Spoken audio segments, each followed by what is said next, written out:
দিশেহারা কৃষক কৃত্রিম সংকট দেখিয়ে সরকার নির্ধারিত দামের চেয়ে বেশি দামে সার বিক্রি হচ্ছে অন্য উপজেলায়। বিস্তারিত দেখুন নাটোর নিজস্ব প্রতিনিধি সৈকত হোসেনের প্রতিবেদনে। কৃষকদের অভিযোগ, বড়াইগ্রাম উপজেলায় সাদা সোনা খ্যাত রসুন ব্যাপক পরিমাণ উৎপাদন হয়। এই রসুন চাষে মৌসুমে সারের ব্যাপক চাহিদার বিষয়টিকে সুযোগ হিসেবে নিয়েছেন ডিলার সহ সার ব্যবসায়ীরা। গুদামে পর্যাপ্ত সার রেখে সংকটের মিথ্যা গল্প সাজিয়ে সরকার নির্ধারিত দামের চেয়ে ৭০ থেকে ৯০% বেশি দামে পার্শ্ববর্তী লালপুর, গুরুদাসপুর, বাগাতিপাড়া, চাটমোহর উপজেলায় সার বিক্রি করছেন ডিলাররা। উত্তরাঞ্চল দোআঁশ ও এঁটেল দোআঁশ মাটি রসুন চাষের জন্য বেশ উপযোগী হওয়ায় এই উপজেলায় বরাবরই সর্বাধিক জমিতে রসুন চাষ হয়ে থাকে। এর মধ্যে সিন্ডিকেট করে সারের দাম অতিরিক্ত বৃদ্ধিতে কৃষকদের জন্য এ যেন মরার উপর খাড়ার খা। বড়াইগ্রাম উপজেলা ৭টি ইউনিয়ন ও 2টি পৌরসভায় রাসায়নিক সারের দাম অস্বাভাবিক বাড়িয়ে দিয়েছে অসাধু কিছু সার ব্যবসায়ী। সিন্ডিকেটের কারণে কৃষকদের বেশি দামে সার কিনতে হচ্ছে। উপজেলার আমন চাষিরা সার কিনতে গিয়ে দিশেহারা হয়ে পড়ছেন। কোনো কোনো ক্ষেত্রে স্থানীয় প্রশাসন পদক্ষেপ নিলেও কোনো অদৃশ্য কারণে সারের দাম নিয়ন্ত্রণ করতে পারছেন না তারা। ফলে ভরা আমন মৌসুমে কৃষকরা দিশেহারা হয়ে পড়েছেন। কৃষকরা আক্ষেপ করে বলেন, খোলা বাজারে সারের লাগামহীন দাম বাড়ায় আমরা জানিয়েছি, তারপরও এখনো কোনো ব্যবস্থা নেয়নি কর্তৃপক্ষ। বর্তমানে বিক্রয়ের রসিদ ছাড়া ইচ্ছে মতো সারের দাম নিচ্ছে অসাধু ব্যবসায়ীরা। কিছু ব্যবসায়ী সার সংকটের অজুহাত দিয়ে সরকারের নির্ধারিত মূল্যের চেয়ে অধিক হারে বিভিন্ন ধরনের সার বিক্রি করছে। উপজেলার ধানাইদহ, রাজাপুর, আহমেদপুর, বনপাড়া, বড়াইগ্রাম, জোনাইল সহ ছোট ছোট কীটনাশকের দোকানে সরকার নির্ধারিত মূল্যের তোয়াক্কা না করে প্রায় দ্বিগুণ দামে বিক্রি করছে সার। ইউরিয়া 50 কেজির প্রতি বস্তা সরকারিভাবে 1350 টাকা করে বিক্রি করার কথা থাকলেও বিক্রি হচ্ছে 1400 থেকে 2150 টাকায়। টিএসপি বিক্রি করার কথা 1350 টাকায়, কিন্তু বিক্রি করছে 2000 থেকে 2500 টাকায়।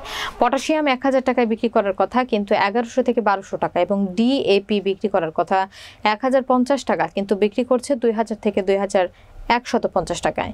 বড়াইগ্রাম উপজেলা সরকারিভাবে সার বিক্রি করার জন্য বিসিআইআরসির ডিলার 11 জন এবং বিএডিসির ডিলার রয়েছে 11 জন, মোট 22 জন ডিলার। এসব ডিলার সরকারিভাবে সার পেলেও তারা কোনো কৃষকের কাছে সরকারি দামে সার বিক্রি করেন না বলেও অভিযোগ উঠেছে।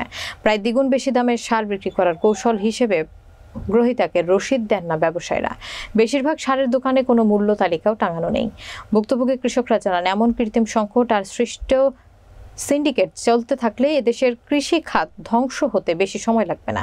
বড়াইগ্রাম উপজেলার বাজিতপুর গ্রামের কৃষক মজিদ জানান, সারের দোকানে সার নিতে গেলেই বলে নেই, তারা অন্যত্র সার বিক্রি করে দেয় বেশি দামে। এতে বড়াইগ্রামের কৃষক সরকারের নির্ধারিত ন্যায্য মূল্য থেকে সার ক্রয় করা থেকে বঞ্চিত হচ্ছে। বিসিআইসি ডিলার আকবর আলীর কাছে সার সিন্ডিকেট অতিরিক্ত দামে বিক্রির বিষয়ে জানতে চাইলে তিনি কোনো ধরনের মন্তব্য করতে চাইনি। ভারপ্রাপ্ত কৃষি কর্মকর্তা মোহাম্মদ মাহাদি হাসান জানান, তার জানামতে এই উপজেলাতে কেউ সারের দাম বেশি নিচ্ছে না। যদি কেউ নেয় তাহলে তার বিরুদ্ধে আইনগত ব্যবস্থা নেওয়া হবে। এই সকল বিষয়ে উপজেলা নির্বাহী অফিসার লাইলা জান্নাতুল ফেরদৌসের কাছে জানতে চাইলে তিনি জানান, নিয়মিত বাজার মনিটরিং অব্যাহত আছে। অভিযোগ ও প্রমাণ পেলে তদন্ত সাপেক্ষে ব্যবস্থা গ্রহণ করা হবে। আমরা সার পানি, সার আর সার সাথে চুরি করে সার আপনার বাসা কোথায়? বাজিতপুর। বাজিতপুর, বড়াইগ্রাম? হ্যাঁ, বড়াইগ্রাম ছাড়া বা বাজিতপুর। আপনারা সার পাচ্ছেন না? সার করছি, আসা সার ছাড়া সার চুরি করে বেরিয়ে আমরা সার পাই না। ঘর খোলা পানি, যদি ঘর খোলা থাকে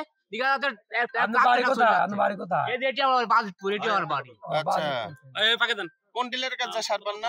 এতে মকরাজি ডিলার আমার এটি সার বেছে 12 বস্তা সার কিনছি। কোন সার, কি কি সার কিনছেন আপনি? বাংলা ডিএপি কিনছি 10 বস্তা। আচ্ছা, 2 বস্তা হলো মরক্কো। মরক্কো কত করে ধরছে? মরক্কো হলো 1500 টাকা বস্তা। 1500 টাকা বস্তা। আর বাংলা ডিএপি? বাংলা হলো 21 টাকা বস্তা। সার যে বিতরণ নীতিমালা, সেই নীতিমালাতে এক উপজেলার জন্য বরাদ্দ যে সারটা, সেই সারটা আসলে সেই উপজেলাতেই, সেই উপজেলার কৃষকের মাঝেই বিতরণ হওয়ার কথা।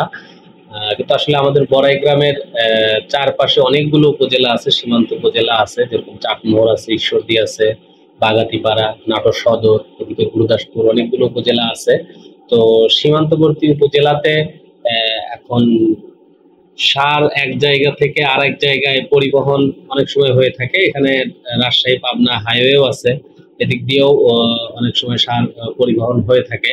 কারণ আসলে এই সারটা আমাদের বরাদ্দকৃত সার কিনা, আমাদের উপজেলার বরাদ্দকৃত সার কিনা। যদি আমাদের উপজেলার বরাদ্দকৃত সার এটা হয়ে থাকে, তাহলে এই সারটা কখনোই অন্য উপজেলাতে যাওয়ার কথা না। আমরা অভিযোগ পেলে এটার বিরুদ্ধে ব্যবস্থা নেব। ভর্তুকি দেয় অনেক টাকা, সরকার সারে ভর্তুকি দেয়।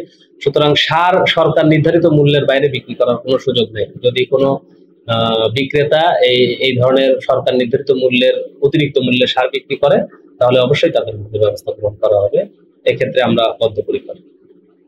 আমাদের উপজেলায় সার ব্যবস্থাপনা কমিটির যে মিটিং আছে সেটার মিটিং এর মাধ্যমে আমরা সিদ্ধান্ত নিয়েছি যাতে বড়াইগ্রাম উপজেলায় সারের কৃষকদের নাগালে থাকে সেটা নিয়ে, এবং এজন্য নিয়মিত পর্যায়ে মোবাইল কোর্ট আমরা চলমান রেখেছি এবং আমাদের উপজেলা কৃষি অফিসের অফিসাররা তারাও নিয়মিত পরিদর্শন করছে।